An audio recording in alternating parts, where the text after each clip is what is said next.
I got asked by a buddy of mine this weekend if I didn't get assigned to SEAL Team 1 when I graduated BUDS, would I be different? And I just wrote back. He was texting me, and I wrote back, yes. So the basis of the question is, and you may have heard me talk about this, back in the day, otherwise known as back in the day, and it's not like this anymore. SEAL Team 1 used to be known as Stalag Team 1. And the reason they called it that was because it was the most militant team on the West Coast anyways. It had uniform inspections, it had haircut inspections.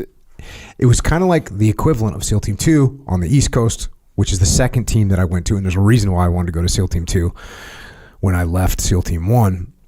But he knew me. This is a friend of mine that was also in the Navy, but it's someone who I knew growing up. We were childhood friends. So he understood the Navy. He understood the differences. He'd actually been to Coronado, understood, the Navy, understood that the different teams had different cultures. And so he knew that SEAL Team 1 was kind of regarded as like the strict of the SEAL teams. I remember at some point this was back in the 90s. Back in the 90s, he saw some picture, and it was some SEAL, and he had like a skateboard sticker on his gear, right? Skull skates, by the way. I don't know if they're still around, but he was kind of like, whoa, that's kind of crazy. I go, yeah, they're not from SEAL Team 1. I kind of was like, hey, bro, we're not doing that over here. So this friend was asking me, do you think you'd be the same if you didn't go to SEAL Team 1? And the answer to me is no, which seems obvious because I was young and impressionable and malleable as a 19-year-old BUDS graduate checking in to Team 1. But I was also, and this is sort of just the kind of known factors of my life, is I was a rebellious kid. I have a rebellious streak. I've always had a rebellious streak. I have that psychological reactance, don't like to get told what to do. I've told the story about the fact that when I joined the Navy, my dad was like, you're going to hate it because you hate authority and you don't like listening to people. He's 100% right. He was 100% right. So I was a rebellious from birth, had that rebellious streak. I grew up, I was way into hardcore music, very rebellious attitude, the hardcore attitude. Listen to Cro-Mags, listen to Bad Brains, listen to Agnostic Front. That's what I was doing. Anti-social, anti-societal. I was outside the realm. And so, the way it turned out, I think I actually got what I needed from SEAL Team 1. I think that if I would have been at a team that had inherently a more rebellious attitude, I would have been totally out of control. I would have taken that and been like, oh, that's what we're doing? Okay, I got it. So if I went to a team that would have been more laid back, I would have been like, oh, it's cool to have long hair. Cool. Oh, it's cool to be a biker. Cool. Oh, we're fighting everyone. Like, okay, right on. And look, SEAL team, all the SEAL teams had some of that stuff going on. But when I went to Team 1, there was at least at that time, there was an underlying culture of military professionalism. Like an underlying culture. I mean, when we got there, we were going on our first run as new guys, and one of my buddies wore a visor. You know what a visor is? It's like a hat without a thing. Yeah, right? without the top. Yeah, without the top. Oh, yeah. Well, that's not part of military uniform. And the master chief of the command, so like the senior enlisted guy there, sees him, walks up to him, and says, like, if you ever wear a visor again at SEAL Team 1, I'm going to have you sent to the fleet.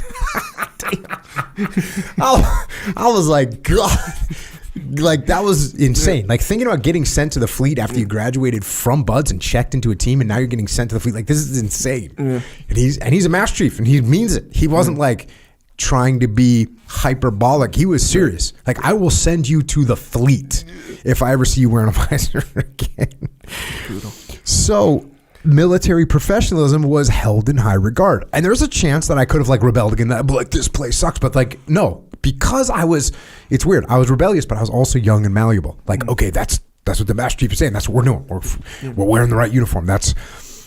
So I think it helped me. And this is what I was thinking about that after my buddy asked me this question. If I would have been the authoritarian type, it would have been better for me to go to a team that was a little bit more lax and a little bit more open-minded about things. Because essentially what I think happens is in the teams, the way it used to, now look, the teams are all kind of the same now. They're very much more the same than they used to be. Not that they were all like totally different, but there's definitely, you had a culture at each one of the teams. And now the teams are much more the same because people get switched more. Like you used to, like I spent friggin' 7 years at SEAL Team 1. Like 7 years, bro. I mean, I got there and just stayed there. And that was very common. There was a lot of guys, they were just Team 1 guys.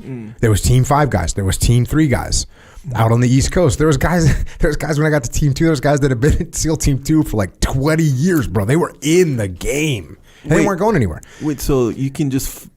So it's more. You think it's more common to not jump, but just nowadays you'll do like 2 tours at Team 1, 2 tours at Team 3, 2 tours at Team 5, or 2 tours at Team 8. Then you'll go and you'll go to trade at, then you go back to 8, and you won't be like all like, dude, I'm waiting to go to Team 1. No one's saying that. They're like, oh, I can get orders, I can do a platoon chief, or I can do my LPO slot over at Team 2. Cool, I'll go. They're not like, hey, I want to go to this team. They don't really care as much as they used to.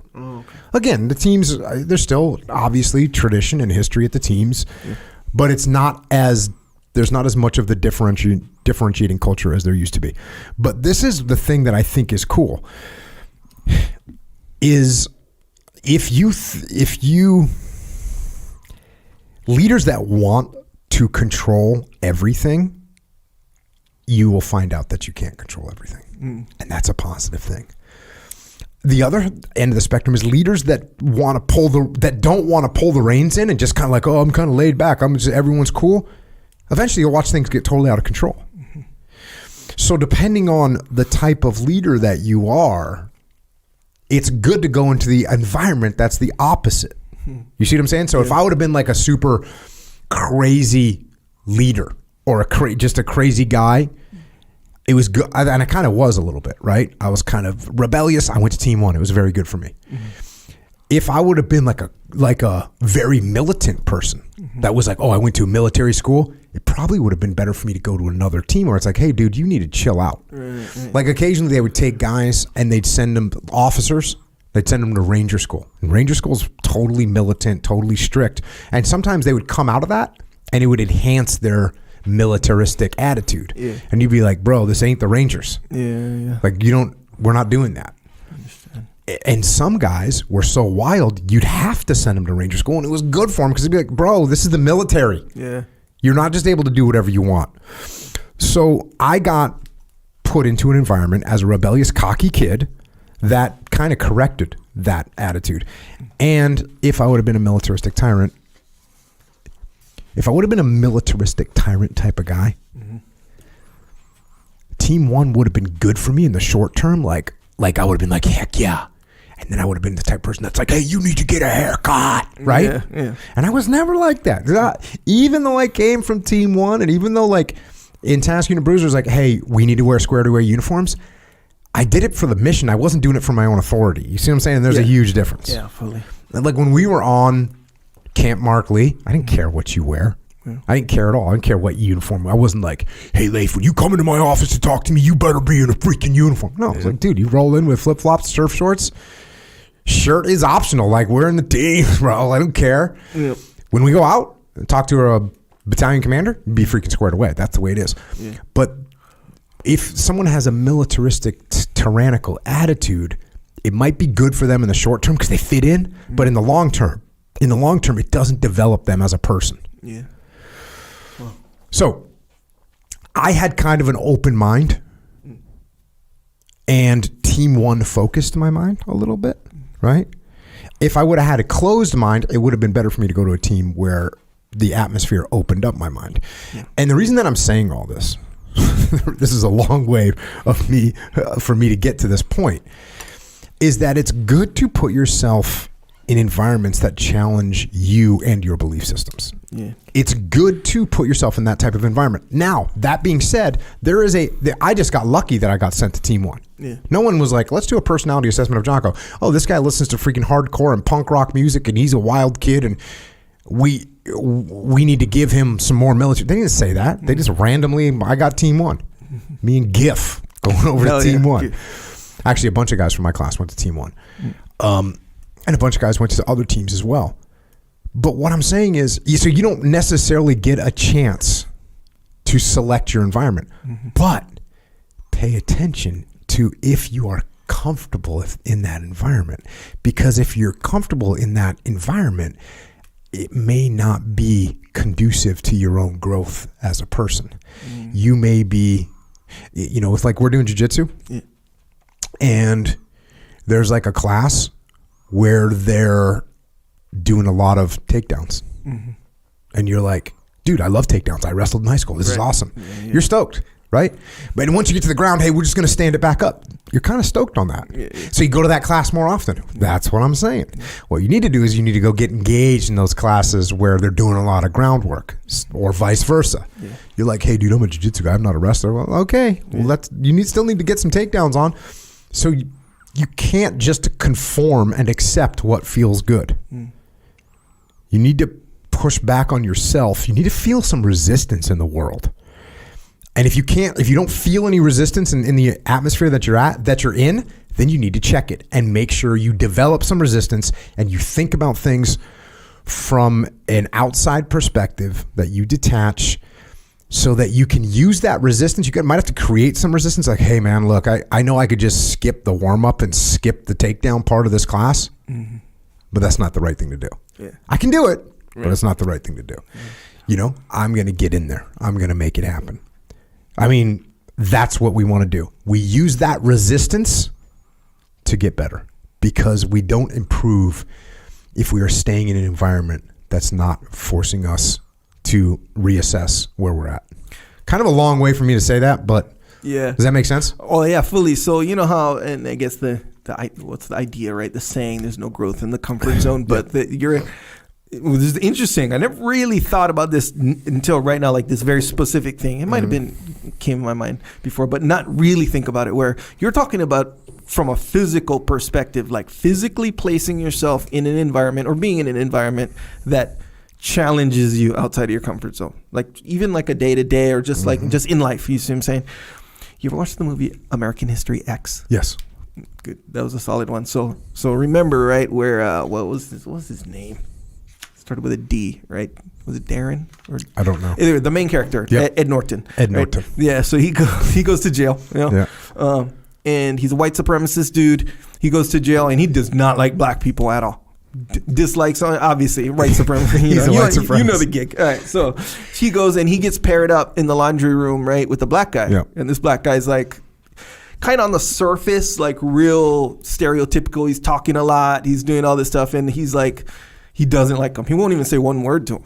But he has to work in that environment. Got to work with him. So over time, because the guy's talking, he's making jokes, all this stuff. Over time, he kind of like, essentially, in a nutshell, slowly opens his mind. Maybe these black people aren't as bad as I thought, kind of a thing. This one right here, he's making jokes. And they become friends.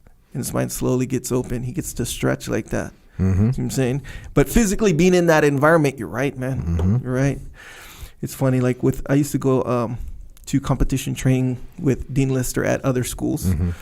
And that's kind of the same gig where, when you're a stranger in a they're competition, gonna bring that heat, they're bringing that heat. If you're a teammate, target practice, like you're a target, you might as well just be a grappling dummy. Yeah, and there's more stuff on the line too. So like, think about it. Back in our competition days, you come to the main spot, you come to Victory for competition training, you know the guy, I'm Jocko, Andy, all these guys, know these guys, so there's an element of comfort in that, no matter how hard the training is.